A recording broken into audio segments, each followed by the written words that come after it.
Good, good. This talk is called How Not to SysAdmin. It is about not administering systems and what you will be doing instead. These are not all my experiences. They are verified collections of experiences from other sysadmins and myself. I will not be telling you which is which. This talk does not represent the views of my employers, past or present. I have read my legal obligations to my employer. Anything I say is allowed under the agreement I have signed. All stories are true as remembered by those who experienced them. Please don't sue. Who am I? I am Yagoth. I am a sysadmin. I was almost a doctor, and will often give advice, good or bad. I am an anime nerd. Ask about my course. I am not a public... I have a literal syllabus. In anime? Yeah. I'll give it out after the class. Okay. I am not a public speaker, and I am not prepared. Actually, I should have... who has whiskey? I need a shot.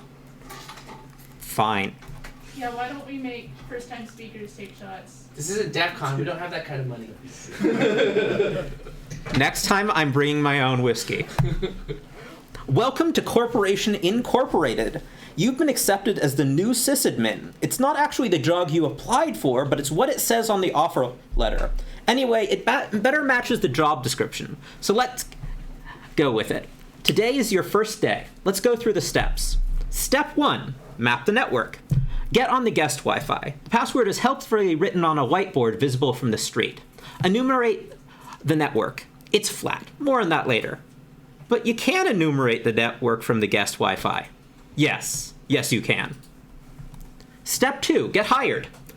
You officially get hired. You fill out forms. Notably absent is a acceptable use policy. More on that later. So you set up your computer. No, there's not a standard image. You're literally setting up your own computer. It's also a Mac, one of only 3 at the company. Yeah, it totally doesn't have Jamf or Mac administration tool. The old sysadmin decided it was the right computer for you.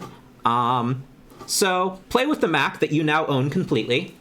It'll stay with the company, but no one will be ever able to use it again.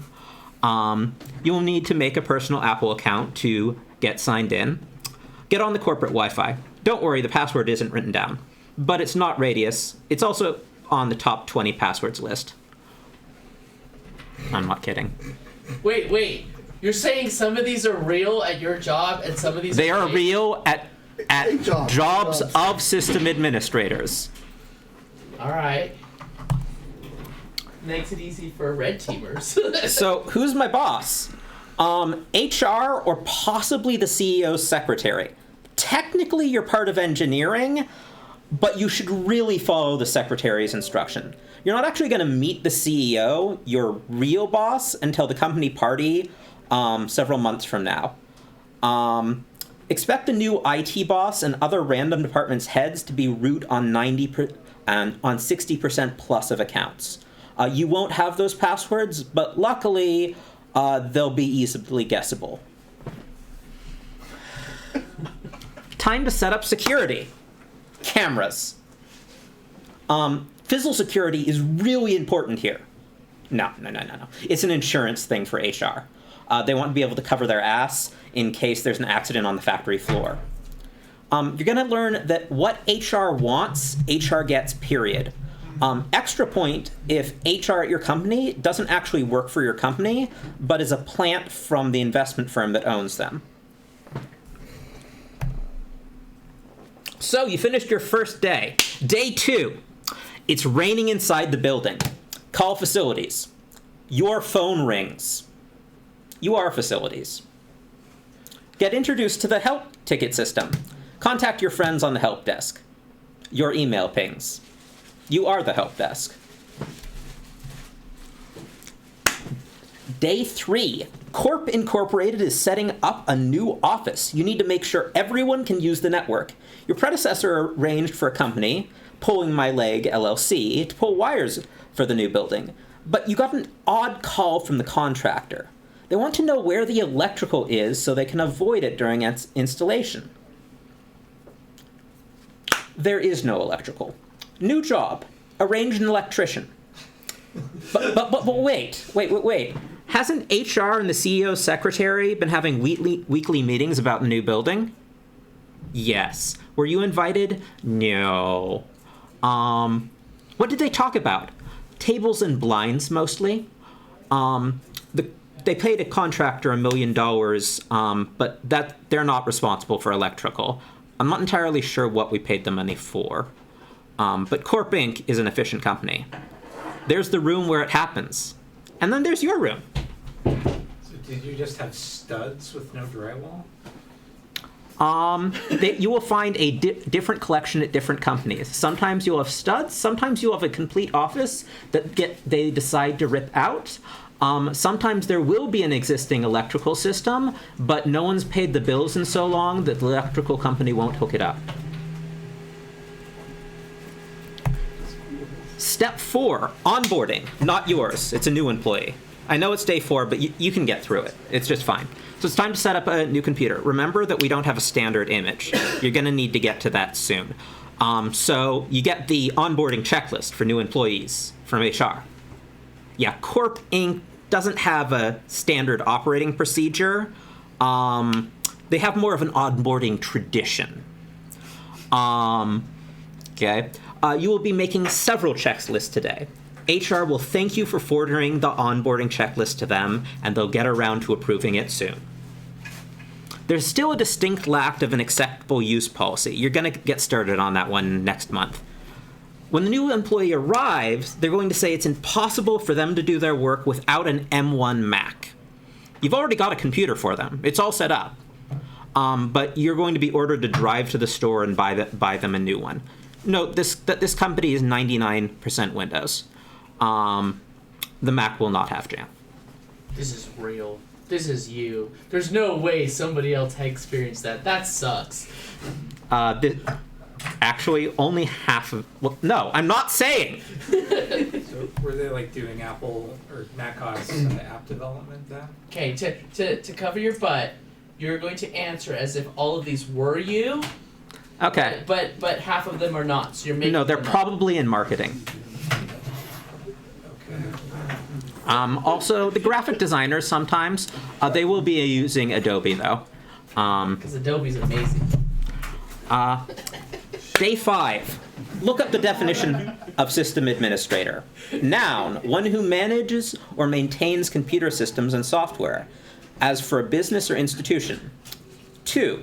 If it's not another department, it's your job. You're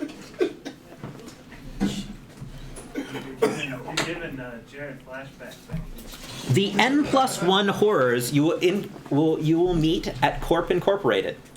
Everyone will be local system administrator on their machine. This is tradition. It's still there. It will have been there for either years or decades. This company may now contain 10,000 people. You will have domains. These domains will not actually be used for managing any of these laptops or desktops, but you have domains. They will be used for something they shouldn't be. They might be used for the VPN. They might be used as some kind of strange backup. They will be broken. They won't have been updated in a decade. And it's probably best that you're not using them as a domain controller. The Black Friday laptop. The Black Friday laptop was a great deal on Black Friday. It's probably got Windows Home on it and 4 gigs of RAM. If you're for extra points, it's a Chromebook, but it said Intel on it, so it's totally compatible with your systems. The Boogeyman. The former director of IT or engineering is going to be the literal devil who sometimes sneaks back into the building to destroy infrastructure, change people's passwords, or lose their keys or badges. If something goes wrong, it's their fault. Alternately, the former head of IT or engineering and your predecessor will be the saint. All of the choices that they made in organizing your organization and their decision to keep the decade-old domain controllers were divine intervention on the part of God in designing the ultimate infrastructure. Calling them out will never lead to good things. You will have an IPS. This is the same IPS that your grandma has on her laptop. You will pay a lot more for this IPS, intrusion prevention system. It's called anti-malware, but it does so much more. Extra points if you're buying this from a third-party provider, and so cannot talk directly to the manufacturer of the IPS. You will have a firewall. This is going to be consumer grade. No one's ever actually looked at the settings, but we're pretty sure they work. Remember that flat topology? That's where this comes in. It's not a firewall. Is it just a switch? It's got VLANs. That's a switch. Nothing's on them, but it's got VLANs. The workstation. For whatever reason, you've got a piece of software that needs quite a bit of horsepower. But everyone needed to work remote during COVID. Their laptops can actually run this software, and they've got enough horsepower. Unfortunately, your license server can't talk to the outside world.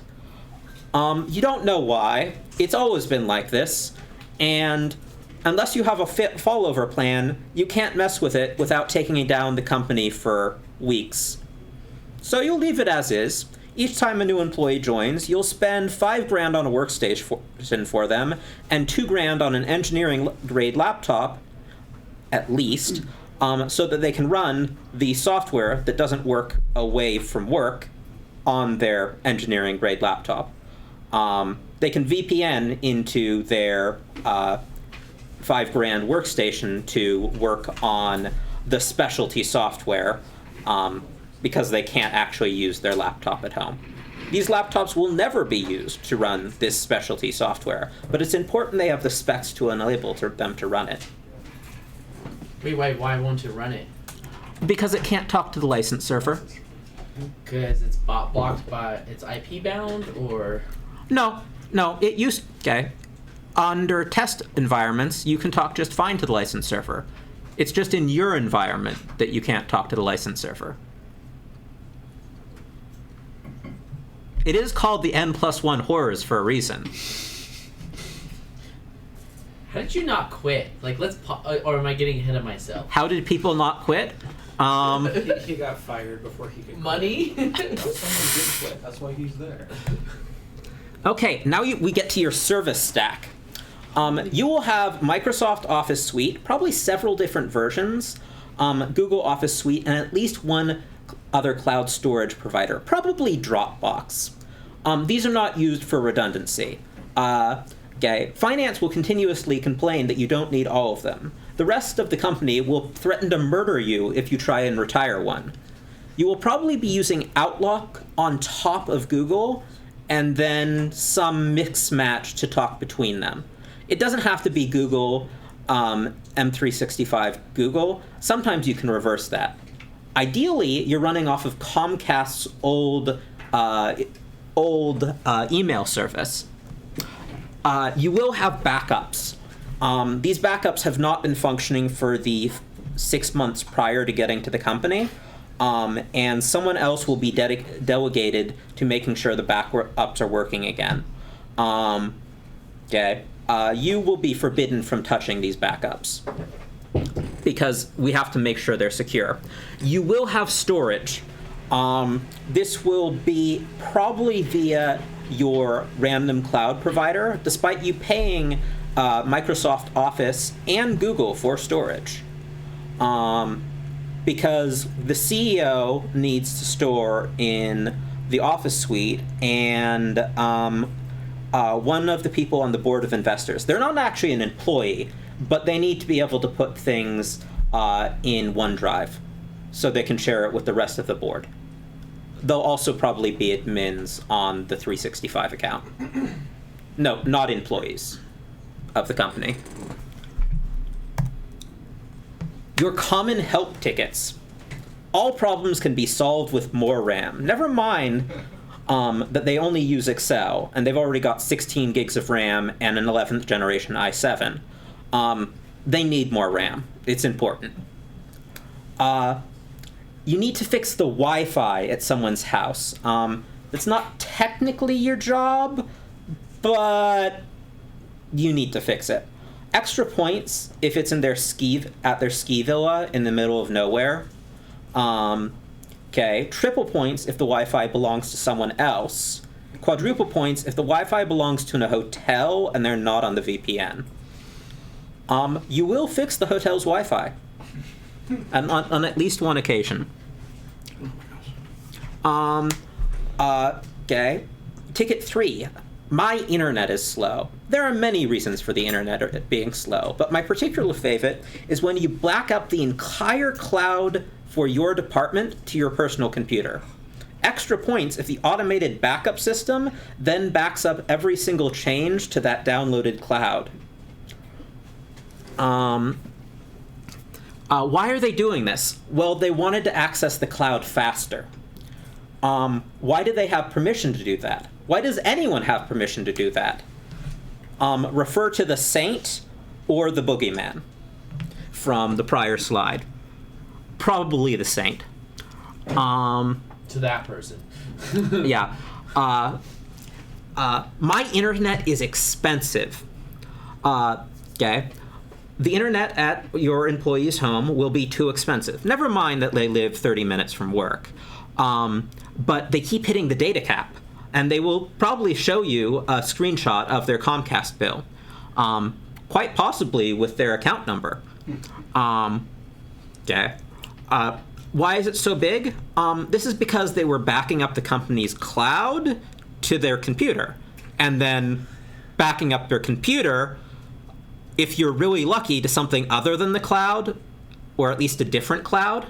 But if you want triple points, it will be the same cloud. On an alternate occasion, you're going to buy a cellular hotspot for that employee. Again, they live 30 minutes from work, but their internet is really crappy.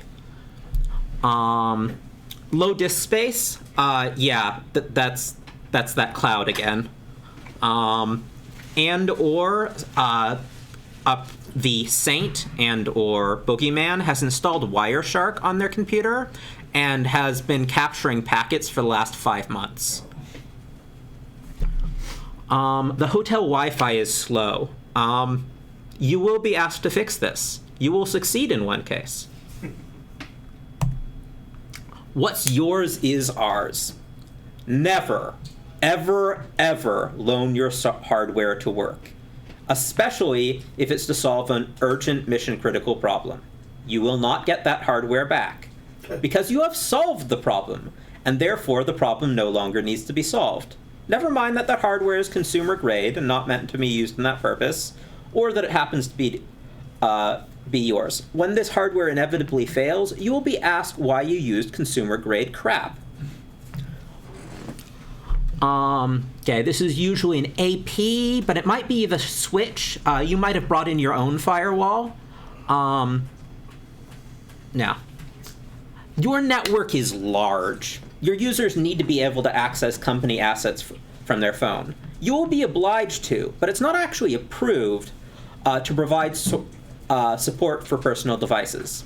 Users will not be required or even allowed to install MDM. If you're lucky, these will only be Ring 1 assets they have access to, but expect someone to have Ring 0 access from their phone. It will probably not be the CEO, probably HR or that secretary. You finally get assistance. It's Shadow IT. Find them and make friends. They're the only assistants you're going to get. Some of them probably have qualifications too. They've just made the wide choice to not let anyone know it. But eventually they'll give someone a suggestion, and that's when you get them. Add them to the ticketing system. Eventually, you're going to be upgraded to some other position, possibly when they fire your boss.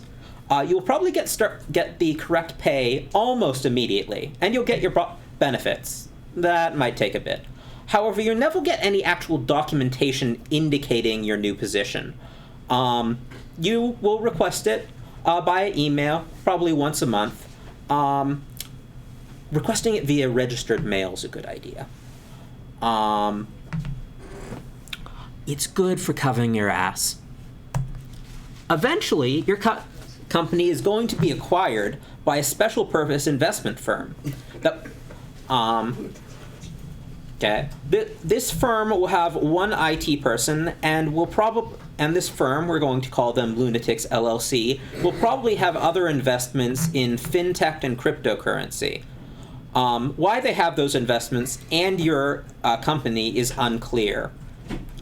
You will get continuous emails from a random Joe that they have hired as their IT person. If you're lucky, they will have a CompTIA A+. You're not lucky. There will be a continuous effort to centralize IT to save costs. Every attempt at this will massively increase costs. The graphic design intern, among others at Lunatics LLC, will need privileges to spam everyone at your company. Ignore the company that your company has restricted at all to need to know since well before your arrival. That graphic design intern, they just need to talk to people. They will never use this privilege, but it will be eventually exploited for evil. Do everything you can not to join Lunatics LLC IT team. And, yeah. Okay, going back to the month. Month 9, you've been there a while. You finally have that standard image that you're going to make a month later, but you've got a standard image now. You've also got a data retention policy. This isn't actually a real data retention policy. It either involves keeping the laptops that you can no longer access because no one has keys to the BitLocker, or the Macs that you can't access because they were signed in as personal Macs.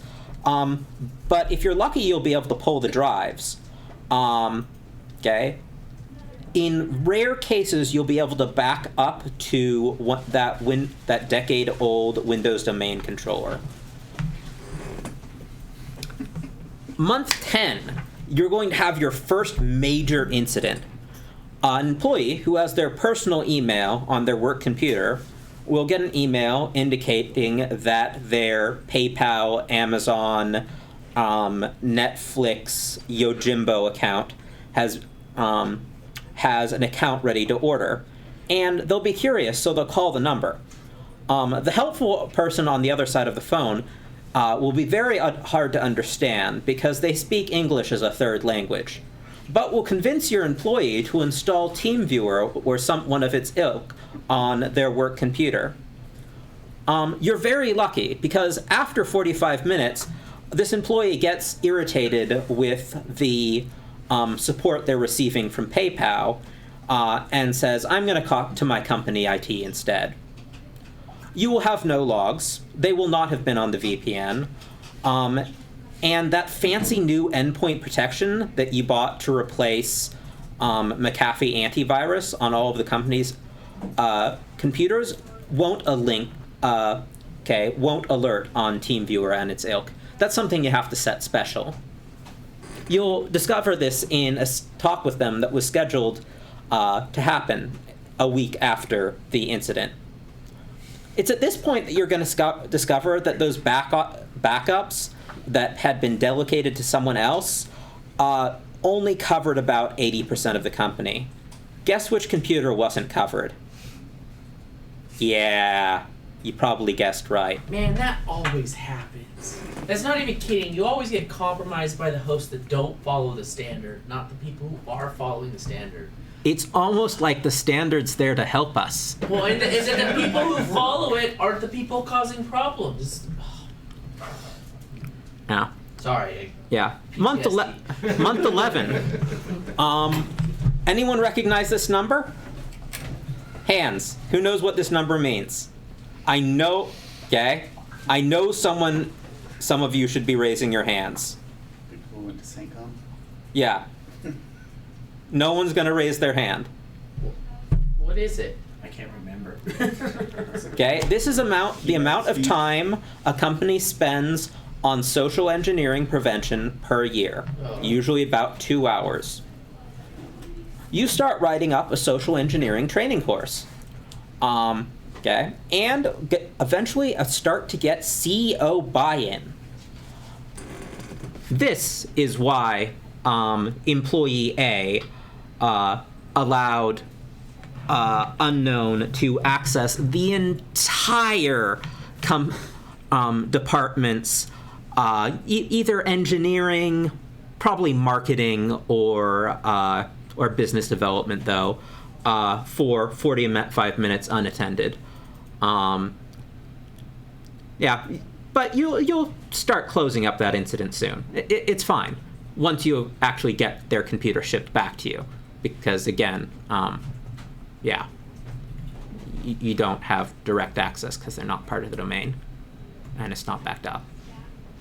Month 12, that AUP that you were going to do a month from then, yeah, it's taken until now, but it's with HR now, and they're forwarding it to the employers to approve.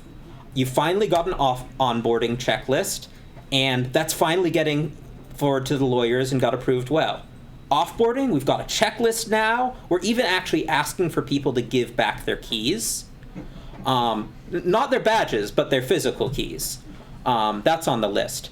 And that social engineering, you're scheduled to meet with the CEO on Tuesday to get all of that back on track. And he's going to personally introduce the meeting.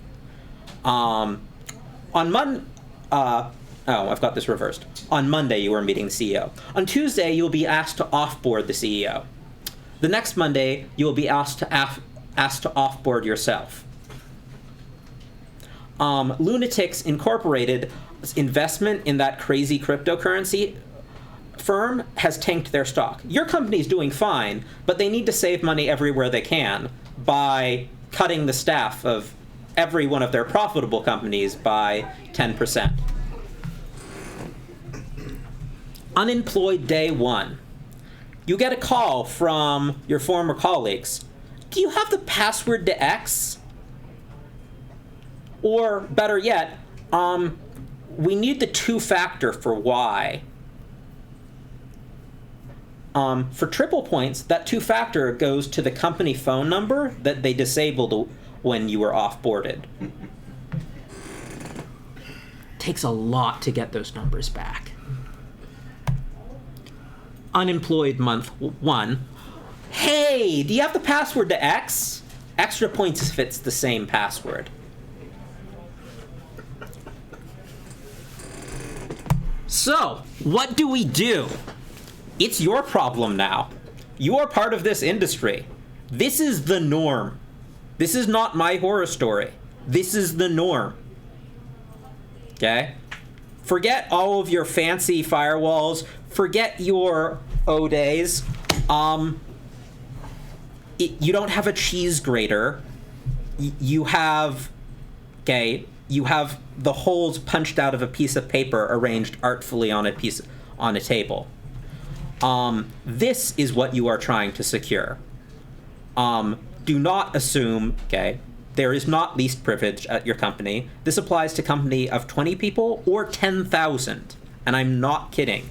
Some of these stories are pulled from Fortune 500 companies.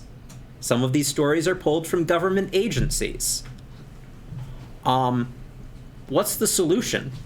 I don't have it. I'm just a sysadmin. I am struggling to keep my head above water while not sysadminning. So, ideas? I'd like to submit an idea, but you have to pay like my hourly rate as a consultant. I have a solution. Okay. Find the nearest high building and meet. Yeah, that was step 0 on day 1. I removed that slide to make this more family friendly. The easy thing to do is hire a new guy and make it his problem. Yup. Yeah, hiring an intern, especially from college, is great. That's one of the ones I didn't include here. One of the horrors you encounter, The specialty server created while the company was still a university project that got brought along, designed by someone who has either left the company for a decade or is dead, that everyone's afraid to touch. Were it to fall over, the company falls over. You don't even know how to back it up. And in some cases, you won't know where it is. So what if you went to other people in your company and asked them for suggestions so that... That's what Shadows IT's for. Well, great. Then you can go and ask people, like, what do you think we should do? And then they're involved in the decision-making process, and then it's more likely to happen, right? HR doesn't want you talking to them. But yes, this would help. And getting buy-in, like at month 12, yeah, you're starting to make traction. Some of these companies can be saved, and it is immensely rewarding when you start to build a tissue paper wall. Okay? This wall has no holes in it. It's made of tissue paper, but you finally got a wall up. And it is immensely rewarding to work with these kinds of companies, and some of them are willing to change. But getting through the institutional inertia and getting through some of these traditions takes a lot of work. It requires either a proactive CEO, proactive HR. This is not, this is pretty common. HR tends to be an ally. They're either the ally or the greatest stumbling block. Generally, when the old IT person is the boogeyman, HR is the problem at the company. When the old IT person is a saint, HR is usually your friend. They probably supported the saint as well. If you can convince HR that social engineering is an HR problem, that has traction. Getting buy-in from other departments usually results in buying extra software and or hardware. Snapchat is a required company application. WeChat is also, I didn't talk, the slides about going to China got left out, but at some point your CEO is going to take their MacBook into a Chinese Apple store. Okay. Because those exist. They totally do. Where do you think they get built in the first place? He has pictures.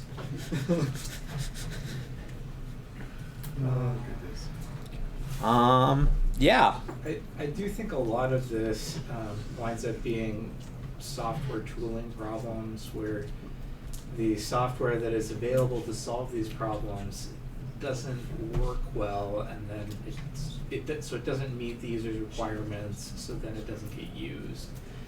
And that's a difficult problem to solve, but if we did get better software, that would make security easier. Yeah. How do you unify a network that is a bunch of personal computers?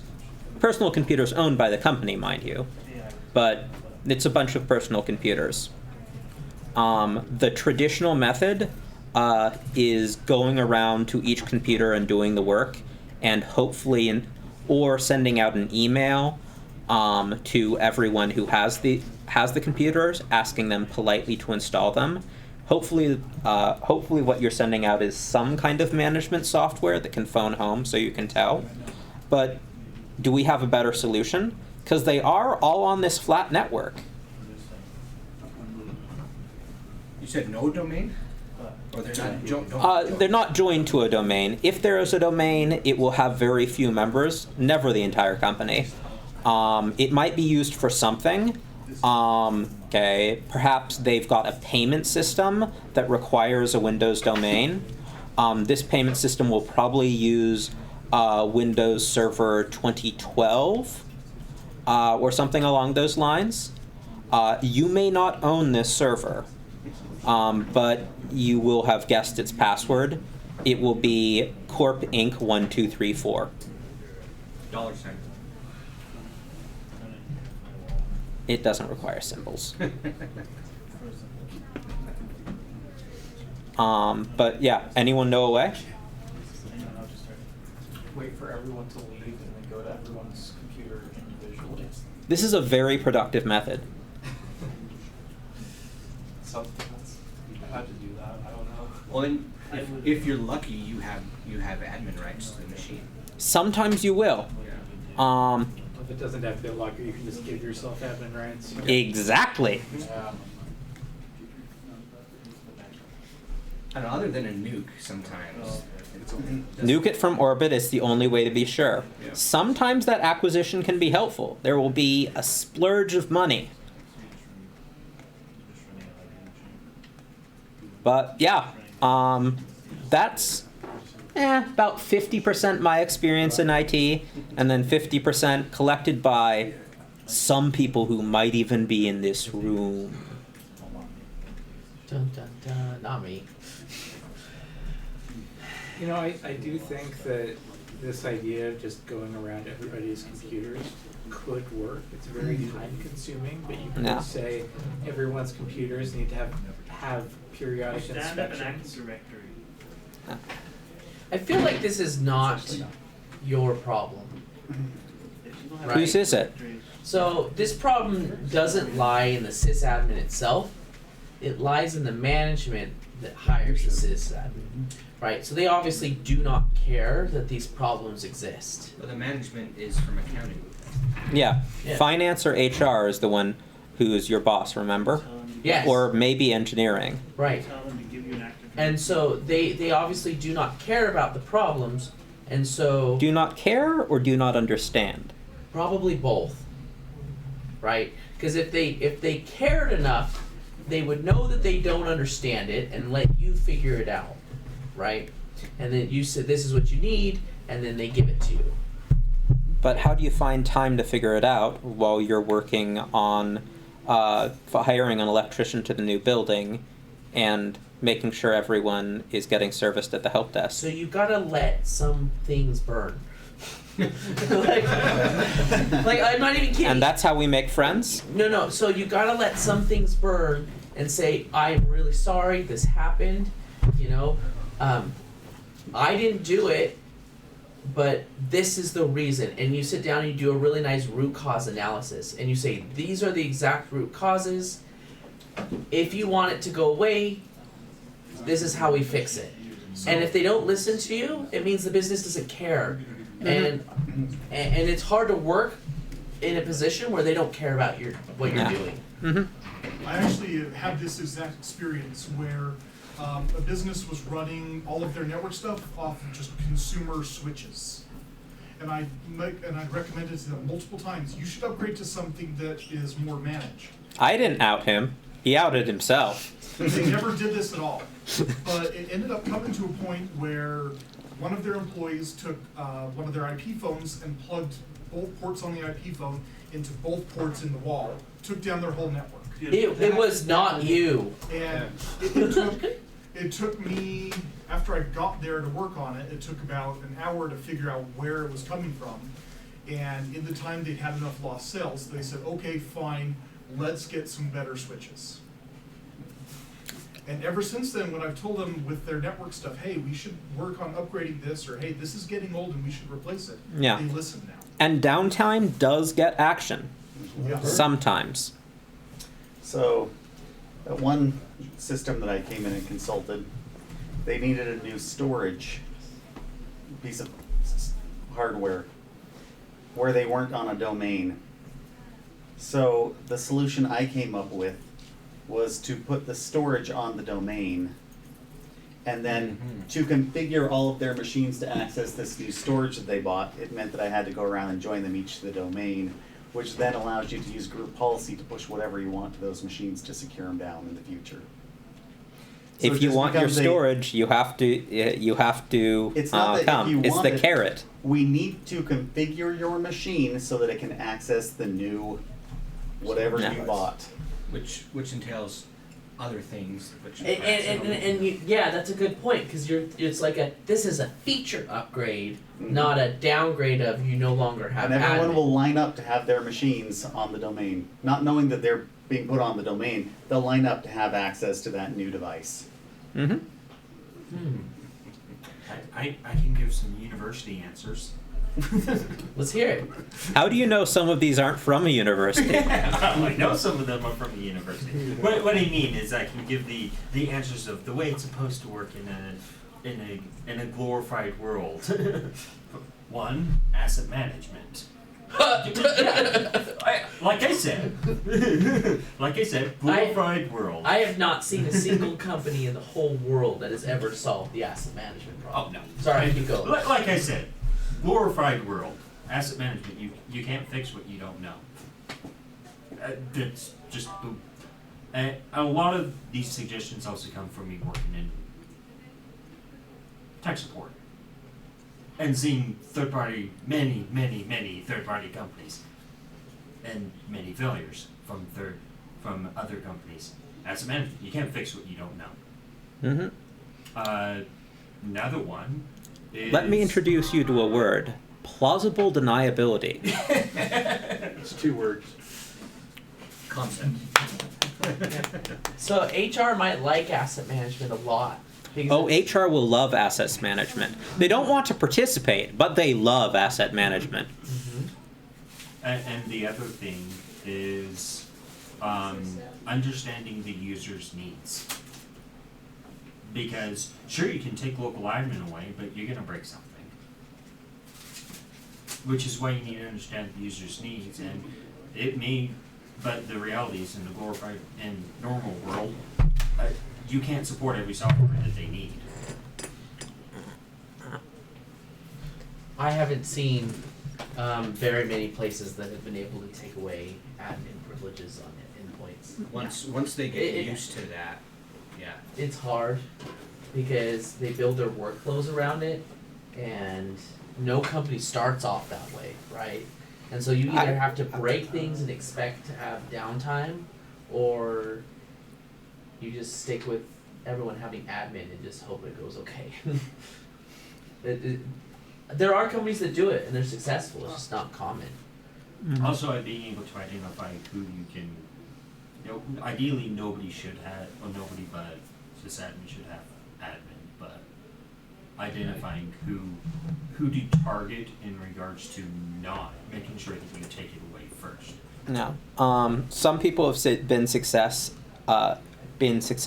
in, don't let the interns steal information. They need to have only local. I've also seen at least pushes to say, well, contractors shouldn't be admins on machines. Grunt level employees. Yeah. Right now, contractors are bringing their own devices in with admin onto your company network. So I don't really want to have this argument today, but just for the benefit of everybody else in the room, I strongly disagree with the assertion that it's a good idea to take away admin rights from the software development teams. Because they're going to need your help installing it no matter what, right? There's just a lot of stuff in software development that they need to install that they can't go over to IT and be like, hey, I need this software, hey, I need this software, because they'll be asking all the time. Yeah. Mm-hmm. there are some And in some companies, IT is part of software development. This is actually pretty common. I have 3 examples in here. It's actually relatively common to be rolled under there. It'll still probably report to someone else, but that will be its official department. And sometimes that will be where you're gathering your shadow IT from. And there's various ways to bend them to your will. It's, well, I'll poke a hole for your software if you fix this bug. Or, okay, I'll open a hole here if you close those holes. So, like, if you stop using RDP, yeah, you can totally have those ports open. Were you the only IT admin in the whole company? Some people are the only IT admins in their companies. Alright.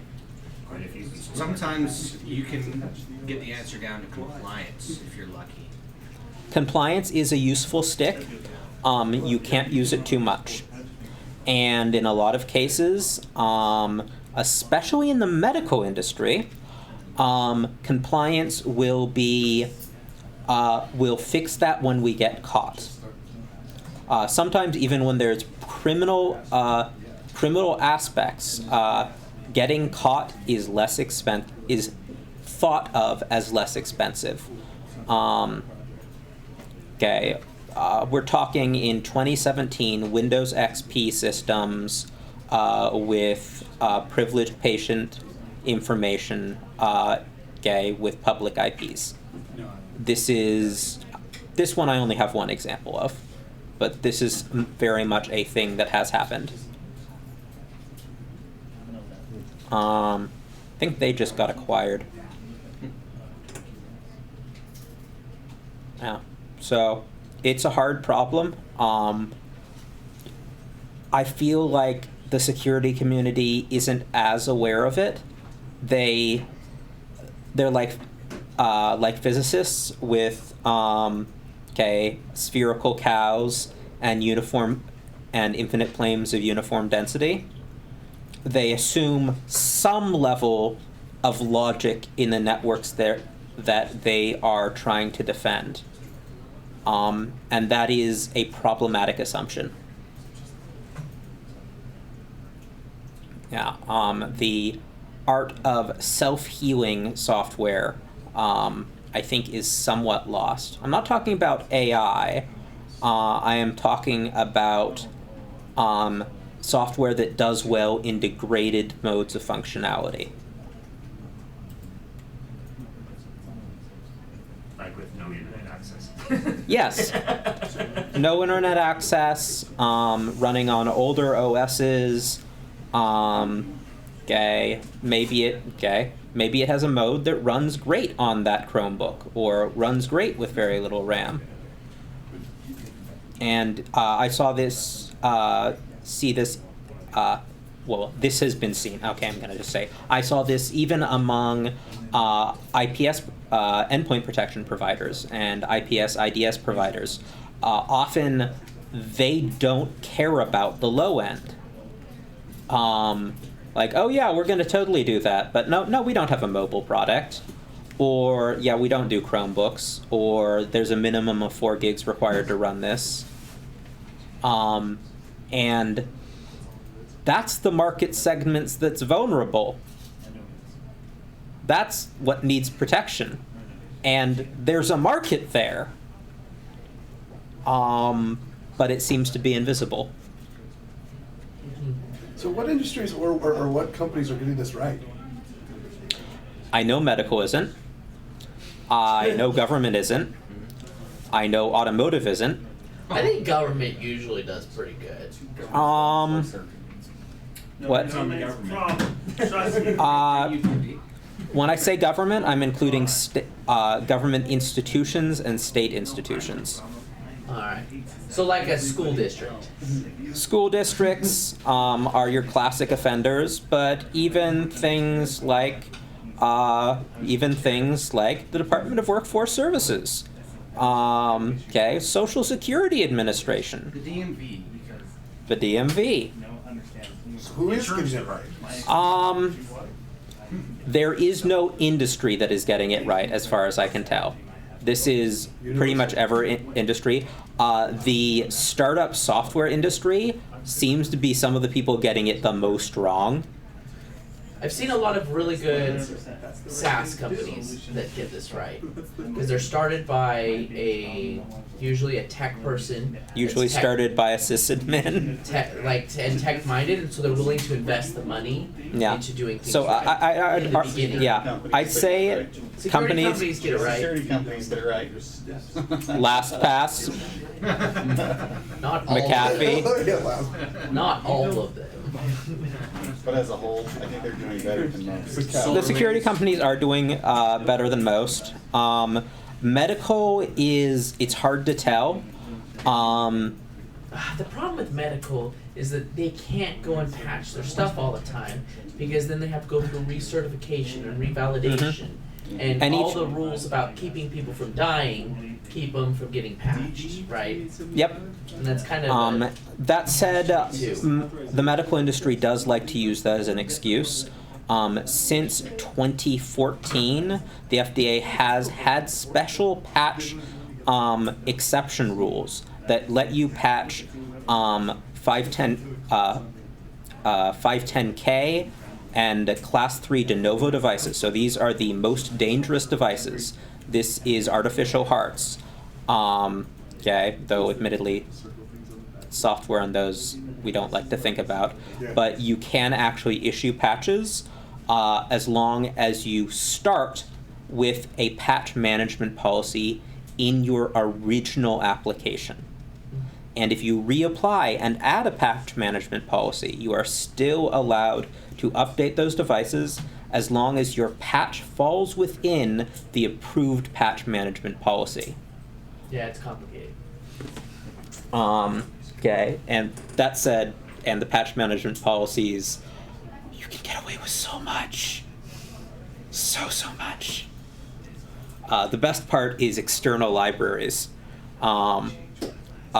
External libraries, I think they still fall outside of your product as far as the FDA is concerned. So how are the big companies like Google and Microsoft? Do they don't care this or?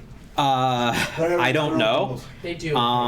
Okay, I They're know not some perfect, startups they'll be okay. that have, okay, so there, I know of at least one startup, or a company that was a startup and is now 3 or 4 decades old, that some of these are pulled from. And it is a Fortune 500 company. And actually, no, I know of 2. So the larger tech companies, I think, are better, and they definitely don't have all of the holes. But And they're generating. I think if I took any company, I would find one of these. I think I could take any company on the planet right now, and one of the things I would have talked about would be present. That includes Google and Microsoft. Like the asset management one. It's always a problem because it's people. You're trying to solve the people problem. Cool. All right. Thank you, Yaga. Yeah, that was Any more interesting. questions? Okay. We'll